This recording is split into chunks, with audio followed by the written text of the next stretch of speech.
Hello and welcome back for another Torah Tuesday. It's the best day of the week. Today, before I start in on this week's insight, I wanted to address a question that I was asked last week, which is, what is the song that's playing at the beginning of every Torah Tuesday video? It's a song that was composed originally for Torah Tuesday by my friend Joshua Sherman, and it's the Hebrew text of Psalm 119, verse 18, which is the verse that's displayed at the top of the screen at the end of every video. Unveil my eyes that I may see wonderful things from your Torah. So that's my hope for each of these videos, is that in digging into God's Word more deeply, and particularly into the Torah, that we would begin to see things that we haven't seen before, and that it would help us in our desire to know God and to make Him known. This week we're picking up the story of Moses at the burning bush on Mount Horeb from Exodus chapter 3, verses 10 through 12. Last week we heard the amazing good news that Yahweh has seen the oppression of the Hebrews and He has determined to do something about it. He comes down to rescue them. Well, that statement of His plan to rescue the Hebrews is followed by a shocking announcement in verse 10. He turns to Moses and says, "So now go, I am sending you."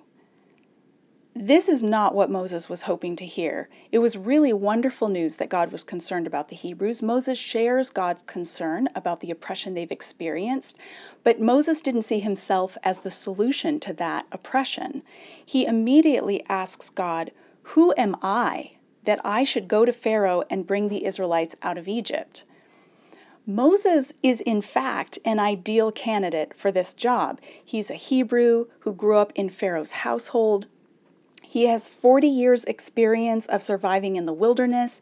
He's been a shepherd of sheep. He knows where to find water and how to find food. He is in many ways the ideal candidate for this position.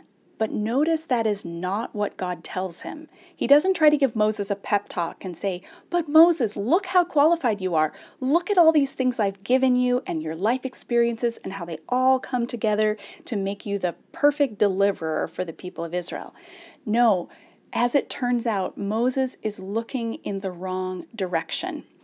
He's looking at himself when his eyes should be on God. When Moses asks God, "Who am I that I should go to Pharaoh?" God answers, "I will be with you." In other words, it doesn't matter who Moses is.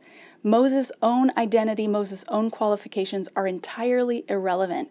God has called him, and now the only thing that matters is God's promise to be with him. You know, the same is true for you and for me. It doesn't matter who we are. We need to take our eyes off of ourselves and put ourselves in a place of obedience in answering God's call. God's presence accompanies His calling. And when we waste our time being intimidated, feeling like, well, I could never do that, or that seems too hard, or I don't think I have what it takes, we are missing out on God's work of redemption in the world that He is calling us to participate in. The people of God share responsibility for God's work in the world. That's how He set it up. It has nothing to do with our qualifications, and it has everything to do with the fact that God is with us. So this week, I hope you carry that with you, and I hope you ask yourself and ask the Lord, is there work in this world to which you are calling me? And get your eyes off of yourself and onto Him, because His presence is what empowers you. It's what empowered Moses, and it's what empowers all of us to do His work. Have a great week.